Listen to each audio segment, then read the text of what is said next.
창세기 12장 하란에서 출발한 아브라함의 신앙 여정 중 오늘은 도대체 무슨 이야기인지 감이 잡히지가 않는 본문 말씀을 읽으셨습니다.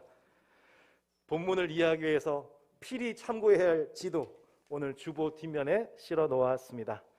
당시 메소포타미아 지역을 제패했던 왕의 이름들이 1절에 등장하고 있습니다. 시날 왕 아므라벨, 알레살 왕 아리옥, 엘람 왕 그돌라오멜, 고임 왕 디달, 이렇게 네 왕이죠.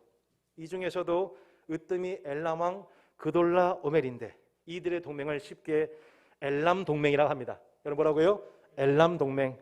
당시 엘람 동맹은 주변 근동의 주변 약소국들로부터 해마다 조공을 받았습니다.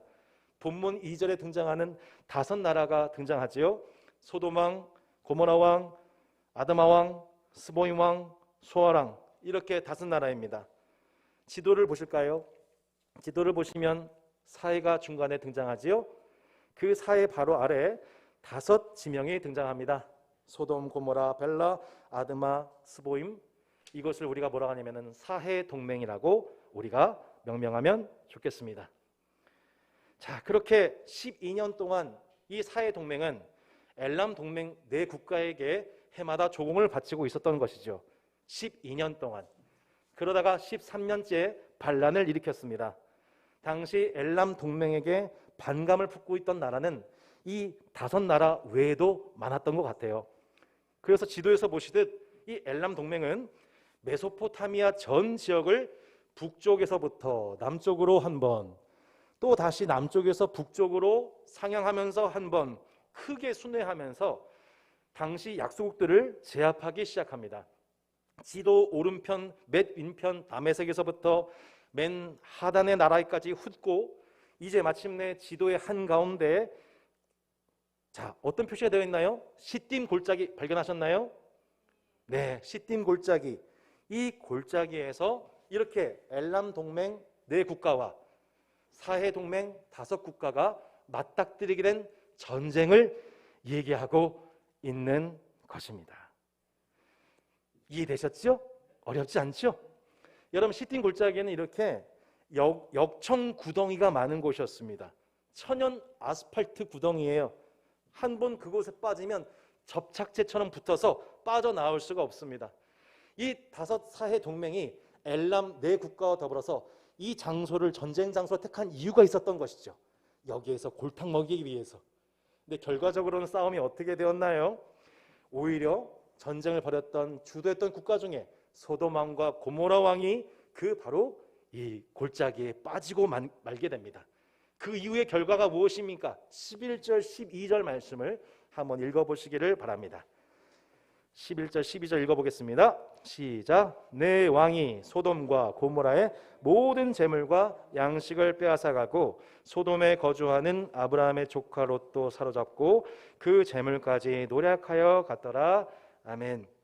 여러분, 사해 동맹 5나라 중에서 본문이 유독 강조해서 되풀이하고 있는 2 왕의 이름이 나옵니다. 첫 번째는 소돔 왕이요, 2번째는 고모라 왕입니다. 그리고 오늘 본문의 주인공인 이 소돔 땅에 거주하는 롯이지요. 성경은요, 일반 세속 역사의 관점이 아니라 철저하게 하나님의 관점으로 기술된 책입니다. 지난주 본문 창세기 13장에서 이 부분을 매우 의미심장하게 복선으로 깔아두었습니다. 그 복선이 무엇입니까? 창세기 13장 13절 말씀입니다. 창세기 13장 13절 말씀 같이 한번 읽어보겠습니다. 소돔 사람은 여호와 앞에 악하며 큰 죄인이었더라. 여러분, 소돔 사람, 소돔미스트 하면 당시 타락하고 범죄한 자들, 인간성을 상실한 영적 짐승들, 소도미스트라고 합니다. 그런데 이 소도미스트들이 언제 등장하냐? 창세기 13장에서 처음 등장합니다. 어떻게 등장하게 되나요? 롯이 요단 온들을 바라보고 그 들을 택한 그 결과로서 장막, 부동산을 옮기게 되었어요. 어디로요? 소돔이었던 것입니다. 그렇게 소돔이 등장합니다. 소돔이 왜 하나님 보시기에 악하고 큰 죄인이었는지는 이후 창세기 강해를 통해서 자세하게 살펴보게 됩니다. 엘람 동맹들은 자신들을 배반한 사해 동맹 네 나라와 싸워서 승리를 하더니 특별히 소돔과 고모라 백성들의 모든 재물과 양식을 빼앗아갑니다. 이 본문만 기록되어 있어요. 딱 5나라 중에 소돔과 고모라 백성들의. 그리고 그 중에 누가 있습니까? 소돔에 거주하는 롯과 그의 재산,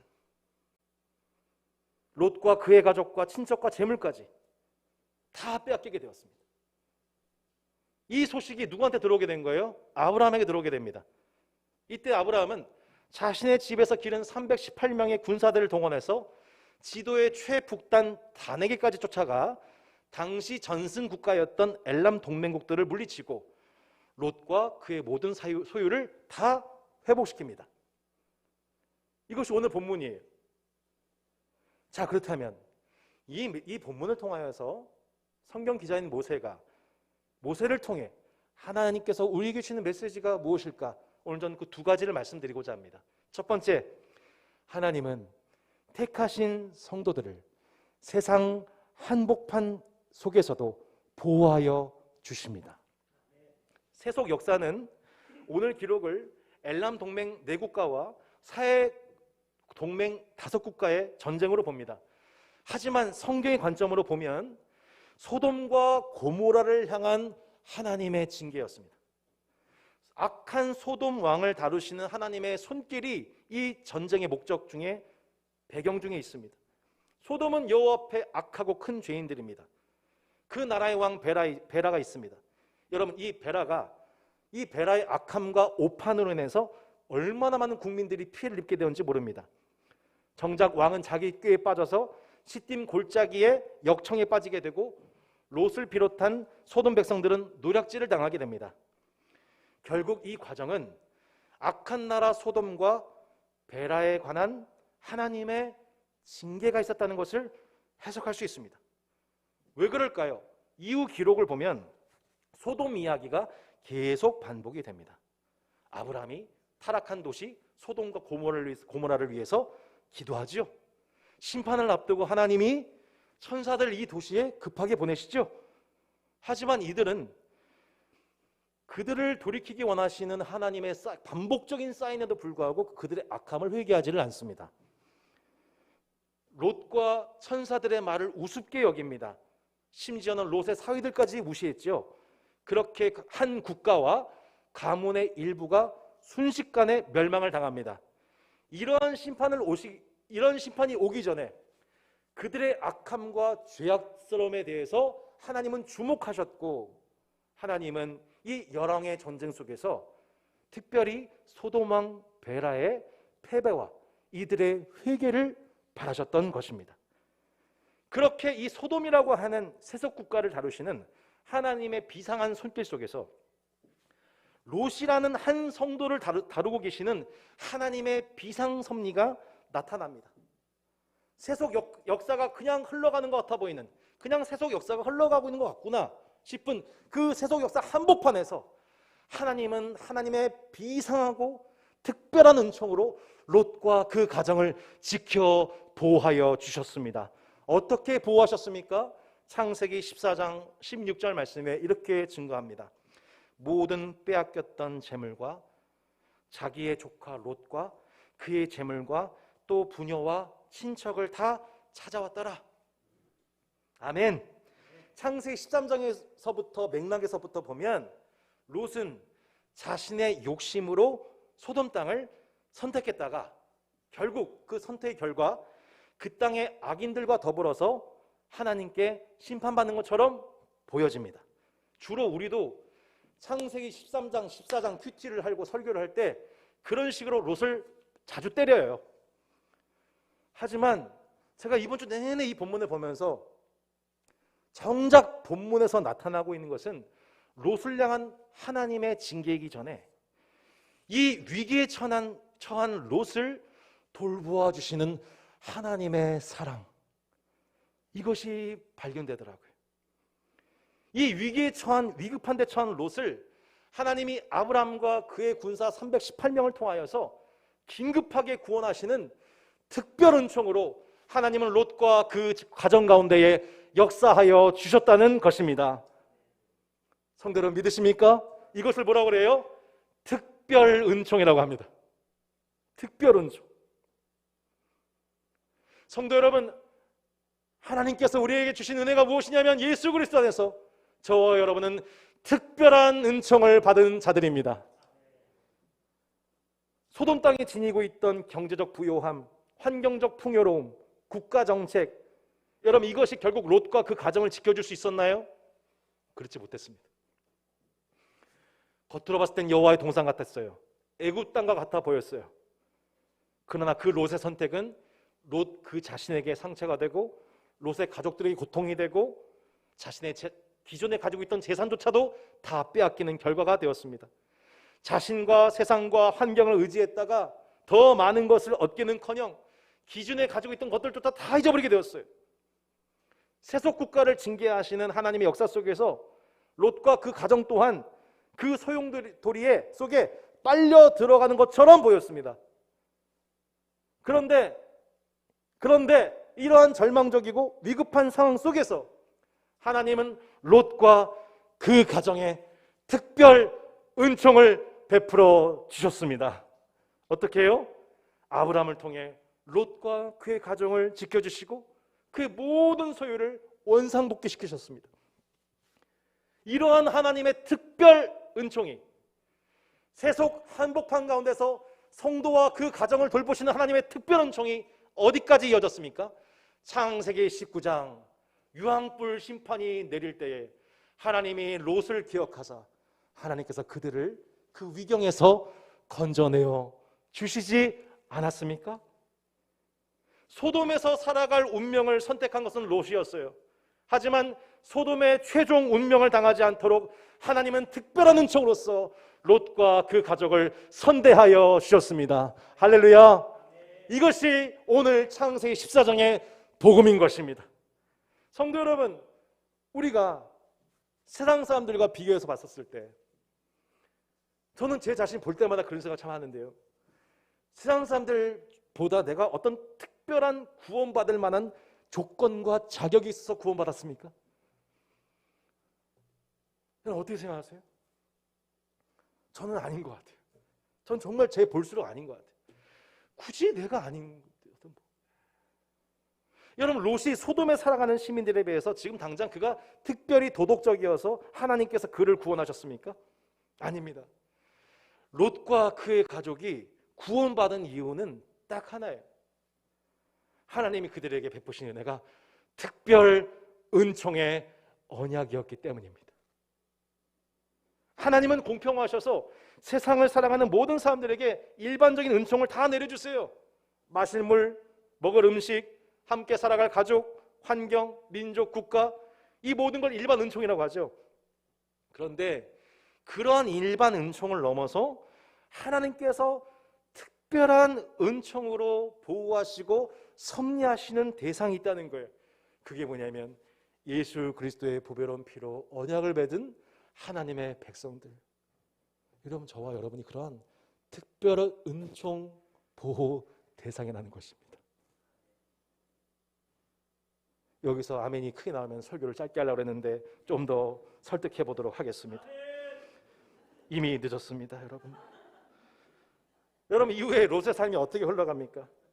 이후 롯의 삶이 어떻게 흘러가게 돼요? 하나님이 소돔에서 그를 건져주셨습니까? 아니에요. 소돔에서 의인으로 살아가게 하십니다. 소돔에서 의인으로 살아가게 하십니다. 베드로 사도가 나중에 롯을 의로운 롯이라고 합니다. 도시의 불법이 성행함으로 마음이 상한 예배자 롯. 의로운 롯이라고 그래요. 소돔을 선택한 롯은 분명히 현명하지 못했지만 하나님은 롯을 소돔에 남기셨어요. 그리고 하나님의 사람으로 자신을 지켜가게 하셨어요.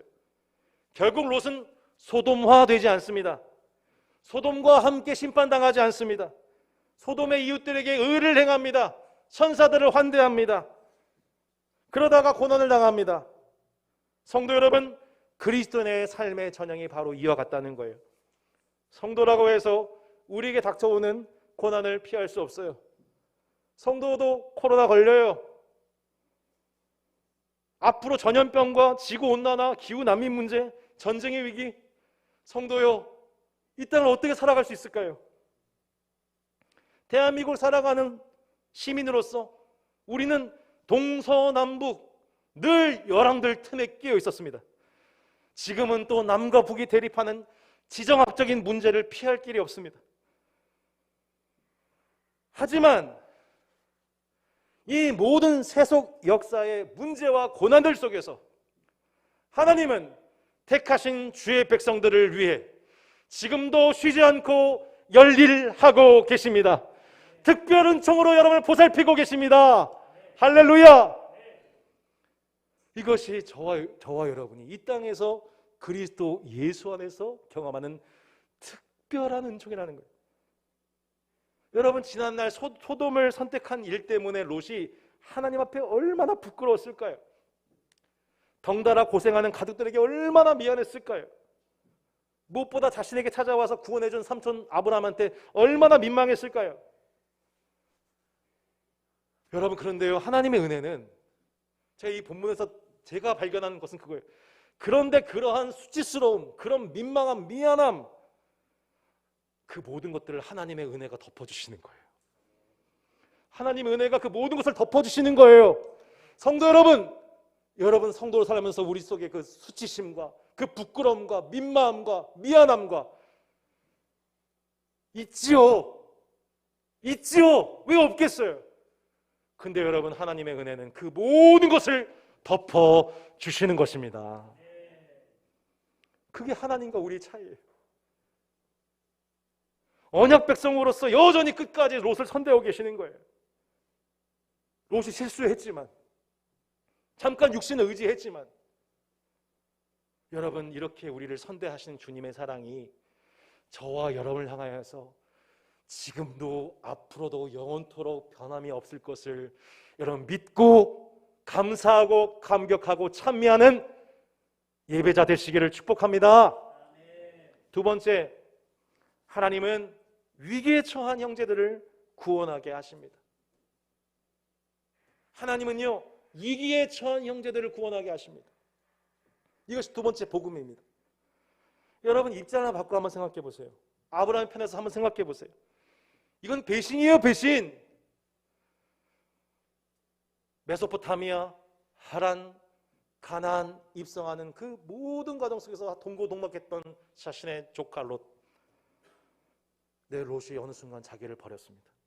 삼촌인 자신과의 관계보다 자신의 필요를 더 예민하게 생각했습니다. 그런데 그 롯이 선택한 소돔에서 국제전쟁이 막 일어나잖아요. 그와 가정이 포로가 되잖아요. 이런 거 보면서 우리 속으로 그런 거죠. 아, 쌤통이다. 아, 겁 봐라. 이렇게 될 줄 알았다, 너. 예. 저도 가끔 그럴 때가 있습니다. 저도 가끔, 지금은 그렇지 않지만 예전에 청년들 바라보면서 뭔가 좀 이렇게 제 말 안 듣고, 그러다가 뭔가 좀 이렇게 힘든 일이 생기면, 아니, 이 인간의 마음이 불쌍히 여겨야 되는데, 아, 겁 봐라. 내 말 안 듣게. 이렇게 막 이렇게 의가 올라오는 거죠. 본문 볼 때 우리의 마음이 그래요. 롯 볼 때, 야, 쌤통이다. 겁 봐라. 혼나야 돼, 이거. 직살이 고생해봐야 돼. 이런 식으로 성경을 보는 거예요. 우리 육신의 눈으로 보고 있는 거죠. 그런데 오늘 본문에 아브라함을 보세요. 아브라함이 롯을 어떻게 대하는지. 아브라함이 롯을 어떻게 대하는지 한번 보시라고요. 그런 모습이 없어요. 그런 모습이 없어요. 소식을 듣자마자 수하의 318명 군사들 다 동원해가지고 전쟁에 참여합니다. 참 희한하죠? 아브라함은 목축업자인데 언제 이렇게 군사를 모았을까요? 집에서 길리고 훈련된 자 318명. 아마도 아브라함은 국제의 역학관계를 잘 이해하고 군사적으로 준비하고 있었던 것 같아요. 롯에게 위기가 닥치자마자 즉시 행동합니다. 최소 수천 명, 최대 수만 명이었을 거예요. 이 엘람 동맹군들을 한꺼번에 무찌르고 롯 일가를 구출해냅니다. 이러한 탁월한 군사 지도자 아브라함의 모습은 훗날 먼 훗날 기드온의 300용사, 다윗의 400용사를 연상하게 하죠. 그런 식으로 자신의 형제와 민족과 이웃들이 고난에 처할 때마다, 위급함에 처할 때마다 자신과 동맹을 맺은, 언약을 맺은 자들이 위기에 처할 때마다 기도원이 일어나고 다윗이 일어나서 불과 300명, 400명, 318명으로 수천, 수만을 무찌르게 하신 이야기가 구약에서 계속해서 반복되고 있는 이유가 무엇일까요? 전 이 말씀인 것 같아요. 잡은 말씀 같이 한번 읽어보시겠습니까? 같이 한번 읽어볼까요? 시작. 친구는 사랑이 끊어지지 아니하고 형제는 위급한 때까지 위하여 나느니라. 성도 여러분, 아멘이십니까? 친구는 사랑이 끊어지지 아니하고 형제는 위급한 때까지 위하여 나느니라. 제가 너무 좋아하는 말씀입니다. 지난 주중에 피츠버그 한인교회를 섬기시는 목회자들의 목회자라 불리는 조영선 목사님이라는 분을 제가 우연히 만나게 되었습니다. 목사님이 그러시더라고요. 이분은 참 기도 많이 하신 분이신, 저한테 권면하시는데 계속 무언가 기도하시면서 말씀을 전하십니다. 제가 깜짝 놀랐어요. 제가 15년 전에 처음 신대원 들어갈 때에 목회자로 부름받을 때 주셨던 그 음성과 똑같은 음성이었어요. 목사님이 그러시는 거예요. 한국교회 1만 스승은 많으나 아비가 없습니다. 한국교회 안에 리더는 많은데 목자가 없습니다. 똑똑한 목사는 많은데 아비의 마음을 갖고 품어주는 그릇들이 없어요. 15년 전 신대원 부름받을 때에 제가 설교 말씀 들었던 바로 그 메시지였습니다. 위급한 데 처한 형제, 위급한 데 처한 성도를 향해서 물불 가리지 않고 그 양에게 찾아가서 이리로부터, 사자로부터 그 영혼을 구출하는 그 목자, 사자의 심장을 가진 다윗 같은 그런 목자가 없어요. 그런 지도자가 없는 거예요. 그런 지도자가 없으면 이 나라 망하는 거죠. 성복중학교 청년부 처음 부임했는데 청년들이 저한테 처음 물어본 첫 번째 멘트가 뭔지 여러분 아십니까? 전도사님, 일총 회장이 저한테 이런 얘기한 거예요. 25살짜리가 부임한 첫날에 저를 대뜸 보자마자 애들 안녕 인사하자. 너가 회장 아무개니? 그 자매가 저한테 얘기합니다. 전도사님은 우리랑 언제까지 있을 거예요? 네, 웃지도 않으시는군요. 네, 이게 한국 현실이에요. 청년부 교육자가 하도 1년, 2년 차 때 자꾸 바뀌니까 전도사님 우리랑 언제까지 있을 건데요? 이게 이 얄미운 말투. 그래서 제가 뭐라고 하는지 아세요? 저도 모르게 5년 9년 있었습니다. 5년째 되는데 그때 함께했던 친구들이 저를 향한 명칭이 목자라고 바뀌었습니다. 성복정의 청년부에서 제가 300명 넘는 청년들을 함께 섬기면서 그 모든 청년들이 저를 목자로 인정하지 않습니다. 근데 저를 목자처럼 인정하고 지금도 연락을 주는, 지금도 밤 12시에 갑자기 카톡 언제든지 할 수 있는 그런 사람, 지금 내 상황을 목사님은 이해해 줄 거야 라고 믿고 새벽에도 연락할 수 있는 사람으로서 제가 그들과 관계를 맺고 있습니다. 근데 그런 특징 있는 사람들은 특징이 있어요. 그 사람이 가장 외로웠을 때, 그 사람이 가장 배고팠을 때, 그 사람 인생이 가장 슬펐을 때 내가 옆에 있었던 그 사람, 자기 부모를 잃고 연인을 잃고 공황장애와 우울증을 경험하고 죽고 싶은 자살 충동을 경험하고 왜 하나님은 나를 이렇게 힘들게 하시냐고 원망스러운 그때에 옆에 있었던 목사님, 그런 관계로서 저와 관계 맺었던 그 사람들은 저와 그 사람의 관계가 영원한 관계가 됩니다. 이거 이해가 됐어요, 여러분? 주님과 우리의 관계가 영원한 관계인 것처럼 위급한 데 처한 형제와 함께했던 그 순간은 주님 안에서 우리 가운데에 영원한 추억이 되는 것입니다. 성도 여러분, 그런 영원한 추억을 많이 소유한 성도 되시기를 축복합니다. 이게 진짜 영적 자산이에요, 여러분. 여러분 영적인 부자 되시기를 축복합니다. 천국 가가지고 너 뭐하다 왔냐? 맛있게 많이 먹다 왔습니다. 부족함이 없었습니다. 재밌게 잘 놀다 왔습니다. 여러분, 주님과의 관계 속에서 우리가 주님과의 관계가 진짜 깊어진 순간이 언젠가요? 다윗이 이런 고백합니다. 내가 사망의 음침한 골짜기를 다닐지라도 해를 두려워하지 않을 것은 주께서 나와 함께 하심이라.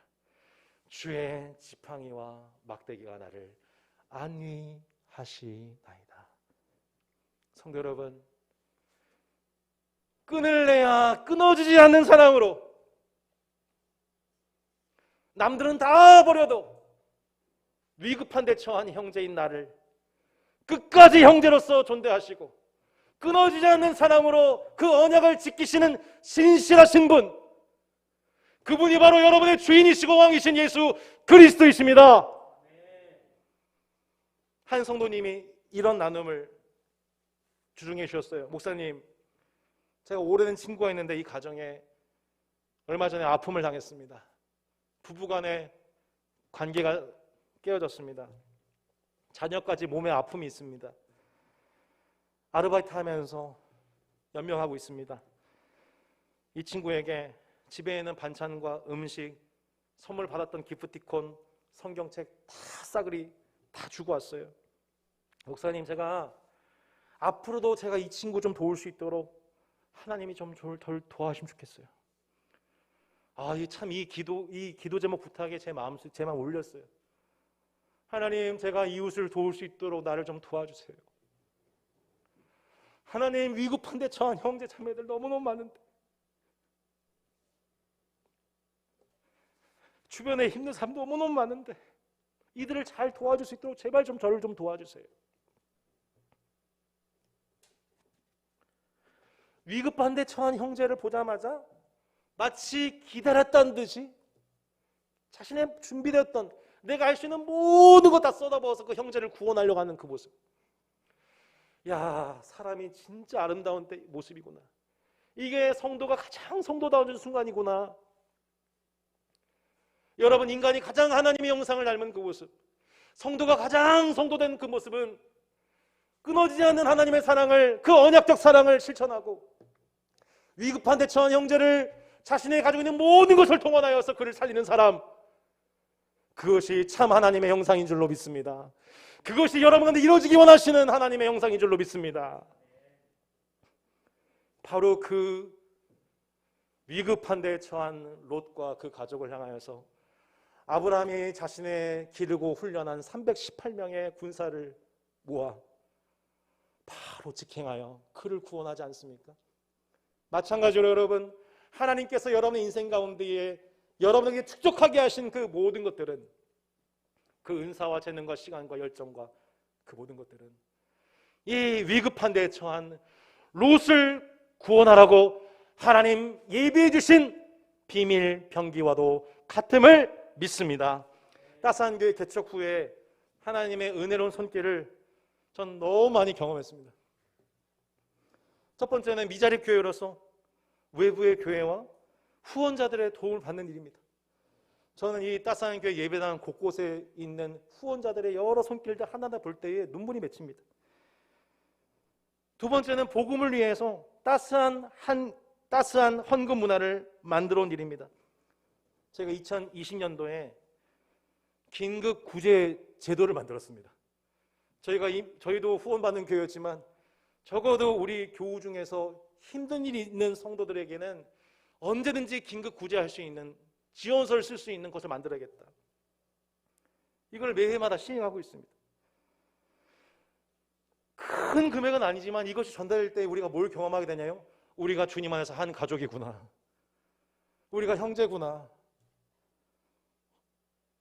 실제로 그 헌금이 그 금액 이상으로 하나님의 도우심 속에 각 가정을 회복시켜주신 것을 경험했습니다. 2020년도에 분기회 때 한 형제의 제안으로 이웃사랑 헌금 제도를 시작했습니다. 저희 교회가 아닌, 교인이 아니더라도 이 지역의 이웃들 중에 필요한 분들에게 전액 기부하는 헌금 문화를 저희가 만들어가고 있습니다. 저희 교회를 위해서가 아니라 순수하게 이 재정이 필요한 분들에게 흘러가는 이웃사랑 헌금 문화. 따스한 교회 성도 여러분, 2022년도 이러한 긴급 구제제도와 이웃 사랑 헌금을 통해 우리 주님 그 끊어지지 않는 사랑으로 이웃을 돌보시고 위급한 데 처한 이 시대의 롯들을 구원하시는 그 일에 하나님, 우리가 기쁜 마음으로 하나님께서 여러분의 가정에 복을 주시고, 하나님 그 외에도 내가 이웃을 도울 수 있도록 하나님 도와주세요. 주님 복 주신 일들에 대하여 우리가 그렇게 우리의 형제와 이웃들을 롯을 구출할 수 있는 뜨거운 한 해가 되기를 주 예수 이름으로 축원합니다. 내 형제와 이웃들을 도울 수 있도록 하나님께서 여러분을 도와주시기를 바랍니다. 위기보다 크신 하나님, 나도 아브람처럼 위기를 당한 롯의 가정을 구원하게 하여 주옵소서. 318명의 군사를 예비했던 아브람처럼 시대와 민족을 구원할 그런 주님의 군사들을 기르는 다산 따스한 교회 되기를 주 예수 이름으로 축원합니다. 아멘. 우리 함께 기도합시다.